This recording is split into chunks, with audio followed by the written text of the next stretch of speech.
Hey, everyone, just finished recording with Pat Hiban, and we have a great discussion on the ups and downs of growing and scaling a business, but also the long-term impact of being intentional about your network. Pat talks about the business regrets that he has and some of the things that he did and he wishes he could do differently now that we can learn from and how we can avoid these regrets. Pat started 10 businesses using the ELF concept, easy, lucrative, and fun. Through all that, you'll never guess how many hours he works now because of all the work he put in early on. Check it out. You're going to love this discussion.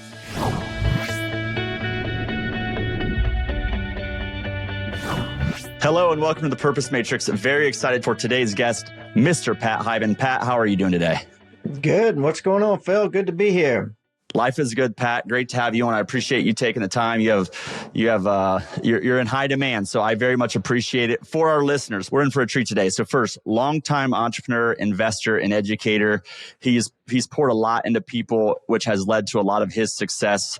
In entrepreneurship, in real estate, in business, and after that too. $1 billion realtor, number one RE/MAX worldwide in 2004. Worldwide number one. That takes not just hustles, but sales and leadership and a lot of other things. We're going to talk about that. Author of 3 different books, 6 Steps to 7 Figures, Tribe of Millionaires, and the Quitter's Manifesto. Co-founder of GoBundance, I think is so powerful. The power of your associations. I'm a member of that. And honestly, just a good dude. So Pat, tell us your story. If we go back a few years, because there's been some transitions here and we'll talk about those pivot points, but let's go back to really when you're in business building mode early. And what were your keys to success early on in your career?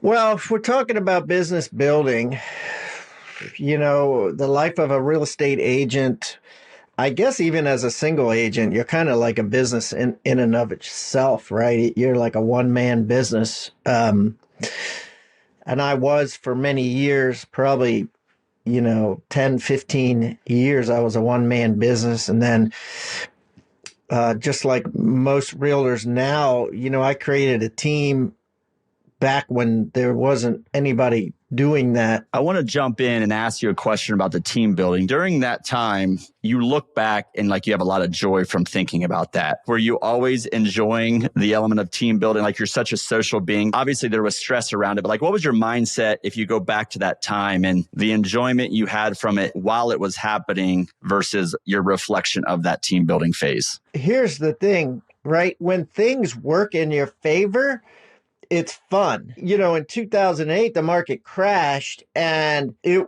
no longer was fun. I had to fire 22 employees in 1 year. I would fire 5 on a Friday, then I'd wait 6 weeks, then I'd fire 5 more. And it came to the point where people knew they were going to get fired. And it was brutal, right? And, the 2009, 2010 were just soul sucking. And quite frankly, that was kind of one of the reasons I got out. In hindsight, that was 20 years ago, not 2015 to 20, let's say. But, I kind of took my money off the table like a winner at a craps game in Las Vegas, right? And just took all the chips and threw them down in the safe in the room and went to bed so that I wouldn't throw good money after bad. I just I had this huge lease of this office that was wasteful and a lot of leases on copy machines and things like that. And then when they ended, it was such a relief that I was like, okay, now I'm out. And, that was really the beginning of the end for me for my real estate career. Now, I started in 1987, so I had a good, 23, 25-year run. The team building was a blast while it worked, but it was terrible when it didn't. And the funny thing is, I look back now and I'm kind of very sad about this because I am a relationship person. Look, business is not easy and you had to make tough decisions. And that's part of leadership is making tough decisions. And you maybe in hindsight, I think you probably made the right decisions and maybe there's some second guessing that, but I think for sure what you're reflecting on is the approach you took, how you did it. We talk a lot about, there's the results you get and what you do, but how you do things is what it seems like you're second guessing in your mind is, could have you done it a little bit better? But at the end of the day, you're also, I think, focusing on the hard part of this, when, if you reflect back from your 22, 23-year career in real estate, not only you built a business, you had a lot of fun doing it. You won for a long time. You probably made the right moves from a financial perspective. Certainly you could probably have done some things different 08 and 09, but you're in a pretty good spot from a total financial perspective. And you also helped a lot of people make a lot of money and do really, really well, and trained them and set them up. Even like just from knowing you and your mindset, you impacted their mindset. And I think you separating from what they think and knowing you develop them, I think is really important, because they're probably better off in their life and in their career. Whether they recognize or not, you can't control, but I think they probably do that. No, that's very insightful, Phil. I mean, I think you're 100% right. I think they look back on the whole experience very fondly. It is what it is. So anyways, I wrote my first book, 6 Steps to 7 Figures, traveled around the country presenting it to try to get it on the bestseller list. And then I eventually started about 10 different companies, all with the premise of ELF, which is easy, lucrative, and fun. And while ELF sounds great, and it does work eventually, you have a lot of failures with ELF because it's kind of a lazy way to do business. You try to do as little work as possible, and it's really hard to start a business when you're trying to do as little work as possible. So I think out of those 10, 8 failed. And I put, money into them and time into them and created really cool looking logos but they just didn't work. And so 2 took off. One is GoBundance, which you're a member of and well, which is doing very well. And the other is DAPT Acquisitions, which is an apartment company. We have about 2,500 apartments throughout the state of Georgia and a couple in Florida. And those are my 2 winners of the 10. And I kind of, both are ELF because they're run by other people.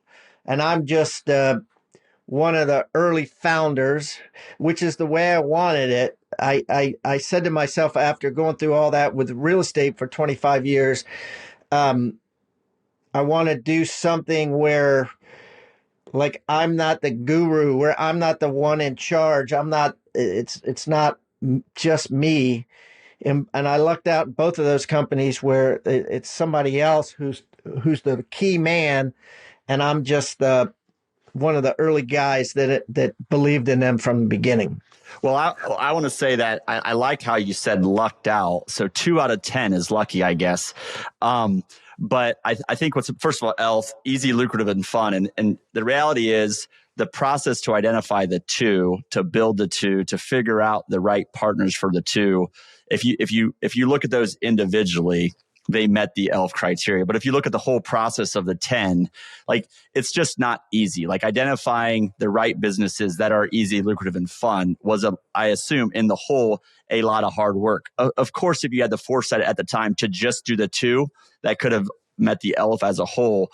But you had 8 failures that you had to figure out that created pain. So if you look at the whole, it's not just easy until you figure out what is just easy, I guess is what I'm going to say. Like, there's a lot of hustle, grinding, figuring out, studying different businesses, different people, things like that. And I'm obviously familiar with GoBundance and I'm also familiar with DAPT Acquisitions as well, and what you do and who you invest with, which is fantastic. So I want to talk about, during that time period, just for our listeners, GoBundance is a group of entrepreneurs, a lot of real estate investors, but entrepreneurs, business owners, doctors, lawyers, all kinds of folks. And I'm a member, as you said, and it's really impactful when you get around. We're going to do a goal setting discussion with 2 other people in my GoPod, which is part of GoBundance, in the next couple of weeks. And while we're going to talk about goal setting, I also want to illustrate to our listeners the power of, like, your network and who you hang out with. So, this wasn't, I don't, tell me the story here a little bit more, because you started the business formally in this time frame, but that doesn't mean you weren't using the principles before then. So talk about the power of network and associations in general, and then how this evolved.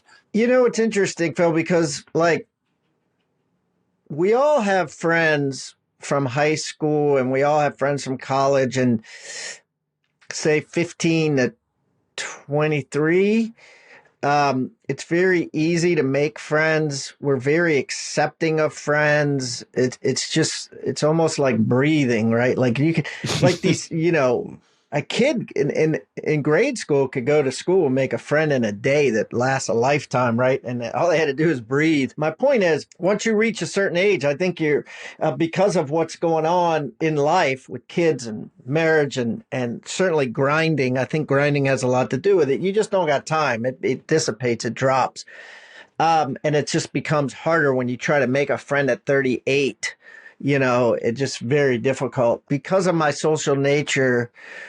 Would connect with people at like a Remax convention. Like Remax had these conventions every year and it'd be in Vegas or whatever. And I'd go there by myself and just hang out the whole time with like other Remax agents that I had commonality with. We'd go out drinking in a limousine, and I'd tell my wife, "Oh, last night I took a limousine with this guy. He's from Tennessee, and this guy is from Arizona." And she goes, "Well, how the hell do you know all these people?" I said, "Oh, they're real estate agents. You know what I mean? I just met them. I just talked to them." And she always found that odd. And then I'd go home, and all the people around me would think it was odd that I would stay in touch with these people. I just found that if you kind of put yourself out there and you let the universe take over, that relationships are going to naturally occur. In 1997, I took a course with about 20 other people, and I met David Osborne at that course. He was from Texas. I was from Baltimore, Maryland. So we're at opposite ends of the United States, but we hit it off. We became friends. We became accountability partners. About 7 years later, I was in Chicago. I was running. I got up early in the morning to go running. I was tying my shoes. Another guy was there tying his shoes, going running. We started chatting, and we decided to run together. And that was Tim Rode. And I met him in Chicago. And then I introduced him and David. Then I met Mike McCarthy through David. And then fast forward, this is the story of GoBundance, by the way. This is all these people. Mike McCarthy was from Lancaster, Pennsylvania or something. Tim was from Northern California. David was from Austin, Texas. I was from Baltimore, Maryland. So all over the country. And we met and we started hanging out. Then fast forward, like, I don't know, 15 years. And I am volunteering with my children to chaperone a bus of inner city kids through Baltimore City, whose parents, mainly their moms, are in jail. It was called Children of Incarcerated Parents. All the chaperones are women, including my kids and my niece who I brought. One guy on two huge buses with all these inner city kids, one other male, some guy is 21 years old. So I start chatting to this young guy. He's 21 years old. And that is Matt King, who actually is the CEO of GoBundance now and runs this huge company. And my point in all of this, and there's so much more to all these stories, but my point in all this is you just never know when you're going to meet someone who's going to change your life and someone who you could go into business with. And you just got to put yourself out there. Most people don't leave their home. They don't leave Ohio. You know what I mean? And they just never find out. And that's kind of what we created at GoBundance, is opportunity to meet friends and create GoPods and create relationships with people like you did in college, or like you did between 15 and 25 that you would never have been able to form before. And really all you got to do is have faith in the process and put yourself out there for the universe, and it'll be shocking what happens. Yeah. And one thing I want to go back to is, so first of all, the power of your network is so important. And we'll come back to, what are you, like, what areas of life are you talking about with these people? But before we do, I want to talk through, I want to put myself in our listeners' shoes. So it's an entrepreneur, or someone that's thinking about entrepreneurship. It's just a business leader in a corporation, perhaps. It's a real estate investor, real estate agent, whoever this business leader, business owner, or aspiring business leader is. And they're sitting there thinking, okay, like I don't have these events to go to. Maybe I have some friends that might consider what you called, and I'm familiar with, but an accountability partner. If someone doesn't have, they have people that might be interested, but they don't have an accountability partner formally. Do I just reach out to my buddy and say, hey, it seems like you're trying to be a better husband, father, mother, daughter, whatever it is, mother, wife. I want to be better. How do I start this? Or how do you go about this? Because for you, it took 8-10 years to figure this out. It seems like, and the pieces to come together before you formed this into a company. It was very natural for you at first. So how do the listeners make it like do this kind of naturally? I feel like it's got to be mutually beneficial. I mean, you could get advice from somebody, and there's a million people we get advice from, or maybe see on stage and shake their hand and ask them some question that's a cliche, and they give us an answer that's a cliche. But I feel like it has to be mutually beneficial. Meaning, you go to, let's just take your buddy from your hometown who has 4 kids and is just like an awesome dad. I mean, certainly you could emulate him and ask him questions, and he could be your mentor and how to be a great father. But at the same time, in order for the relationship to last, I feel like he should be also asking you, oh, well, Phil, you're really good with money. Like, what do you think I should do with this 10 grand that I just got as a bonus? And there's some back and forth, because after a while, if it's a one-way relationship where it's like, you're the one asking for advice all the time, you should feel bad, just guilty. And you should feel like it's a one-way relationship and it's not healthy. And he's going to get annoyed, right? Because it's like, Phil's always asking me these damn questions, and when's he going to learn? Yeah. And I think a big part, first of all, the one thing I would say for sure that you have to have, and if you're listening to this, you probably have, and your buddy has to have, in my opinion, is a growth mindset. They want to get better. And then the second piece of it is that it can be mutually beneficial, whether that's around business or relationships or health or family, like whatever it is, faith, any of those categories, you can strengthen each other. And if you have 2 people, that will compound. 1 + 1 is greater than 2. However, if you have 3 people or 4 people and form an accountability group, which is what GoBundance does, it grows exponentially, because I'm learning so much from my other GoPod members about every area of life, including when they're teaching or coaching each other on it. I'm a fly on the wall just listening to that conversation saying, holy cow, I'm going to write that down, because that's absolutely fantastic. So, we've talked about this before, but the power of your network of association just is so incredible. And I appreciate you sharing that, Pat. So if we fast forward, you create GoBundance, you have this major shift out of real estate into, being passive, where you've identified people that can be the experts and really run this. Of course, you're like a board of advisors seat more than you are in there running it. But how did this evolve over time from the early 2010 timeframe, it seems like? First of all, Tim and David and I used to take a trip every year that was an international trip.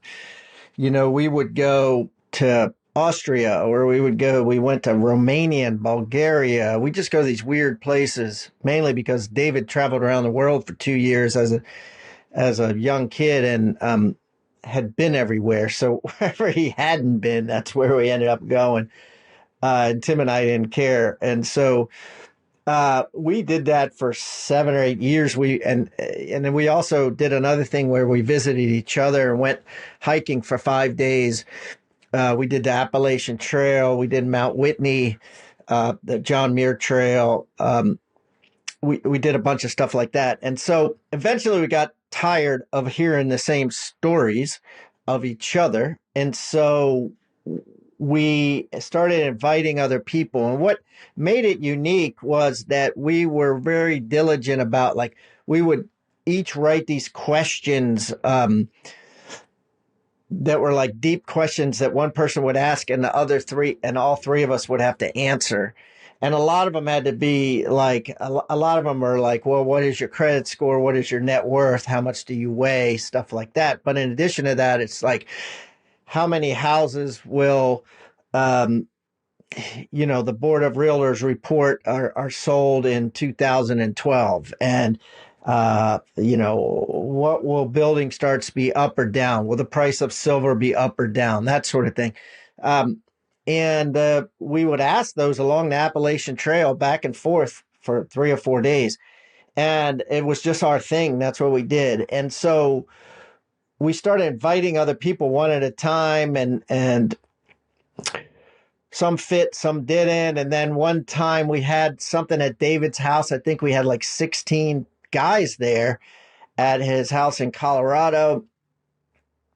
And of course, we didn't charge anything. It was just like, hey, we're going to hire a caterer, and everybody chip in $400 for the caterer. And then we had one, and we had 38 people there. Same thing. We didn't charge, just for the food and room, and for like $500 or something. And we had 38 guys there. And so after that, we were exhausted, and we're like, holy dirt, because we did it all ourselves, me, David, and Tim. And we're like, that was a lot of energy. We have to start charging money. Let's start charging money. From the beginning, we also knew that we didn't want to make it a guru tribe. We didn't want to be the Anthony Robbins, who's standing up there and like, you come to see Anthony. We wanted it to be a member-led thing, because we knew that all the real meat and potatoes happen in the hallways and at the bar and on the golf course and on the ski slope. So we knew there was a secret sauce there, and we purposely said, none of us should be up there being like the Pat Hiban show. We always hired CEOs, and we always paid big money for CEOs. A lot of times the CEO made way more than we did as owners. Probably had 6 CEOs over 12 years or however long it's been. So that's it. And that's how it finally got a couple that worked, and we're off to the races. Well, I can say that. So just a couple of the names. First of all, Matt King was on our show. Mike McCarthy has been as well. We're gonna get some of the other guys on here too in the near future. But what stands out for me there is, first of all, as you had like the early group was real estate, but then like, how do we branch out? Like, you're just the through line here is intentionality. How do we specifically or intentionally branch out and identify people that are experts in other spaces of investing or a business, and maybe even health or family or whatever it might be, but you're being very intentional. You said how you don't even know how you found the other guys, but like, the other part of this is, if you have a group that's working and supporting each other, your network, if you have a group of 4 or 5, is so significantly bigger. Like, you might have found one of those guys, and Mike McCarthy might have found another guy. Like, your network was so broad that's probably how you identified different connections and brought them in. The through line here again is just the intentionality of network, and what it became is intentional lifestyle and intentional life for you. So let's fast forward now to the impact of being around this network, and just being very intentional with your network has led to you being very intentional with your life, how you design it, how you live it. So tell me more about what that looks like, in the last couple of years and today. Well, I turned 60 this year. So even though in my head I'm 25, I understand. I'm 60, I thought as you think about that, I thought first you were going to go with a bald joke there, which I can completely understand, Pat. So if you're watching this on YouTube, me and Pat I'm not quite 60, but we both look very similar from the eyes up, if you will. So anyway, you can get an image, or you can check it out on YouTube. But Go ahead. Sorry to cut you So off there. yeah, no problem. So today's a lot different. I always had a goal that I wanted to be a guy that just kind of read reports, worked an hour or two a day and just, looked my emails, checked, whether with your accountant, lawyer, property manager, and I manifested that, right? Like I manifested that. That's about, people ask, are you retired? And I'm like, no, um, I work like an hour a day. And they're like, what?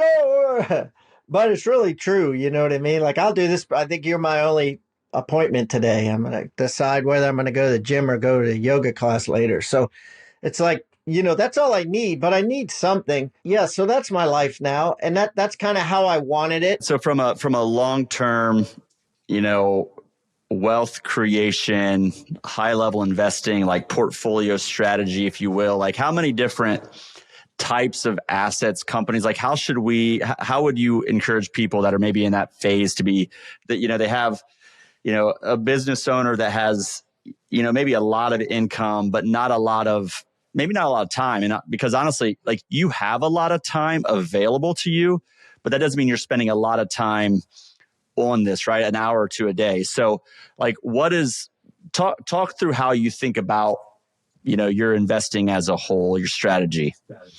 It's hard. First of all, it's hard. I mean, people think you want it to be easy, but it really is hard. A lot of stuff doesn't go as you want, and you end up having to make a lot of decisions that are hard decisions. It's just not easy, but it is fun, when they work out. Like I've had 3 small companies that I put like $100,000 in that I've gotten over $1 million back out of. But I've also had a bunch of lately, this year's been terrible, of these venture funds that have just gone to nothing or close to nothing. A lot, 2 in the cannabis space, 1 in the software space. So it's just not fun. I've had a bunch of companies go to zero that I've put a couple $100,000 in. To answer your question, it's so hard to say, right? It just, you never know from time to time what the best advice is. Certainly in hindsight, there's tons of advice. You should have invested in the stock market in 2022, right? Yep. You should have invested in Bitcoin in 2022. Now, does that mean you should put all your money in that today? I don't know. Probably not. They're probably peaking, right? Who knows? I think the main lesson is it's first of all, it's very dynamic, like it's changing. So like the right answer now doesn't mean it was the right answer 3 years ago, and it won't be the right answer 3 years from now. I also, the major thing that comes through there is, I think relative to your total capacity to invest it, in anything, whether that's a stock market or whatever, if you put all your eggs in one basket, it might go phenomenally well, and it might go phenomenally bad. It might go horrible. And Pat has a lot of years of investing in a lot of different things with a lot of counsel and network around him that, even with that, he's lost a lot of money, but the net effect of that overall is he's made a lot of money and his returns are, I'm sure very, very good. So I think that's the lesson is, so if it's a smaller amount of money you're investing, you probably want to diversify that early on. And honestly, different phases of your career and investing career, diversification, not just from a financial strategy, but from a learning and understanding strategy. So where your sweet spot is. Maybe you are phenomenal at investing in businesses because you know them so well and you can dissect them and understand them. Or maybe that's real estate for you. Maybe crypto really, really well and you know how to do. So I think there's a learning phase and just managing your portfolio as a whole. If nothing else, looking at the percentages of things, like the percentage of what you're investing in, at least being intentional and making decisions about it. So I appreciate that insight. And I think again, the big through line there is, it's not easy. There's not just like your elf earlier, like you wanted to hit the easy button a little bit. And while you found the 2, there was 8 failures. I think that's the through line of this discussion is, life is not, if you make hard decisions now and you invest the time, it will get easier, but it doesn't just get, if you make all the easy decisions now, it will probably get harder. So trying to figure yourself out over the course of time, I think is important. So Pat, I appreciate it. I want a couple closing questions here. So if you just step back and like, if you think about, you were in the hustle phase, you're in a different phase now, but like, how do you think about success, excellence, fulfillment? Like, what does that mean? What stands out there? I think it's pertinent to time of life, really. Well, at least for me, I think for most people too. And I think there's a reason why it's pertinent to time of life. I remember hearing a guy go, "Oh yeah, you should be retired. You should retire from 30 to 50 and then go bust your ass when you're 50, because that's when you can really enjoy life and enjoy your kids and all that." Everybody should strive for success in the younger ages of life, and then fulfillment. I think everybody should strive for fulfillment in the later ages of life because they're easier. It's easier when you're young to be successful. It's easier when you're older to be fulfilled because you don't care as much when you're older, and you do care as much when you're younger, and that's what makes you successful at success, and that's what makes you successful at fulfillment, is not caring as much. Does that make sense? It does. And like my takeaway is like, I think, I think that there's different phases and it's age dependent, but I also think it's like, it's almost more experience dependent where you have to like graduate from or mature through the process of success to really understand what fulfillment looks like and then what, like, to me, there's like the success phase, maybe a fulfillment phase and an excellence phase. But I think there's just phases that you have to go through, just like there's financial phases of your life. There's there's even different family phases of your life. But I think from a career perspective, if we talk specifically about that, there's just phases, and you might get to phase 2 when you're 25 or 55, right? But a lot of times you can't just skip phase 1. You have to go through phase 1 to understand it, to realize honestly that I think success from a lot of times success can be very empty, honestly. And I think you might have to go through that to understand that, to really figure out what fulfillment looks like. So I think what you said makes sense. I might put a twist on it. You're thinking deeply. So if you agree or disagree, I want to hear your thoughts. I mean, yeah, I could debate both sides, right? Success is shallow. Yeah, it has to be, I guess, right? Because you do have to, be a killer in a sense to succeed. It's just what it is. I mean, I agree with you. It's just hard to really, we could talk all day about that, right? Again, what I would go back to is be aware of how you think about, like, what do you think as a listener? What do you think about this? Is this founded in the principles you believe in? Is this society's expectations that's driving you? I think we're debating it and we don't have all the answers. I think for you listening, debate it yourself, maybe write this out, think through like, okay, what am I going after? Why am I going after it? What is my role? Things like that. I think that's the takeaway there is that, Pat and I are just a couple of guys trying to figure this out as well. Trying to figure it out. And also, is this temporary? Like it's okay to, do something temporarily. Like if you have to sell your soul for 5 years to, make $30 million, and then you're going to spend the rest of your life giving back and doing what you want. And, that's a very valid argument, Yeah. I think the depth of the selling the soul, I would maybe question, but I think, yeah, right. What does that mean? What you're right? saying. I don't mean, really selling like hustling. Soul, but what I mean. Yeah, I do. So I want to, I know you sell well your enough. Time. Let's just say sell your time. I wanted to make sure that the listeners had the context. I got it. So I just wanted to make sure. Pat, I appreciate this so much. This has been, really a good conversation. I think a deep conversation that I appreciate and is making me think about things too. So, you've done a lot. So you talked about GoBundance. You also have your 3 books. Just where would you like to direct people to find out more about you and what you're doing? Yeah, that's a tough one. Not really, but you could Google my name. There's only like 14 Hibans with Social Security numbers in the United States, Hiban. So you'll find me, Pat Hiban. Check out GoBundance, GoBundance.com. Also, Tribe of Millionaires is our book. You go to tribeofmillionaires.com and you can get a free copy of our book.